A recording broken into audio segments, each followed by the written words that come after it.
Welcome back to Brain Beats, where curiosity meets the mind. Today we're exploring the story of the first Thanksgiving, a holiday rooted in tradition, gratitude, and of course, food. But what really happened at that first Thanksgiving? Let's dive in. The story goes back to 1621 in Plymouth, Massachusetts. The Pilgrims, having survived a tough first winter with the help of the Wampanoag people, wanted to celebrate their first successful harvest. They held a 3-day feast, joined by members of the Wampanoag tribe who shared their food, skills, and friendship. This meal, symbolizing unity and survival, is what many believe to be the first Thanksgiving. The menu was different from what we see today. The Pilgrims and Wampanoag likely dined on venison, wildfowl, corn, beans, and squash, with no pumpkin pie or cranberry sauce in sight. The tradition of turkey didn't appear until much later, but the focus on sharing and gratitude has always been at the heart of this holiday. Today, Thanksgiving reminds us to be thankful for what we have, but it's more than that.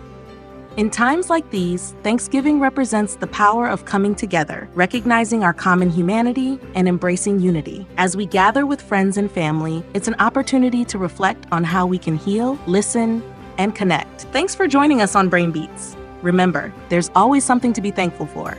Hit subscribe and stay tuned for more stories that bring us closer together.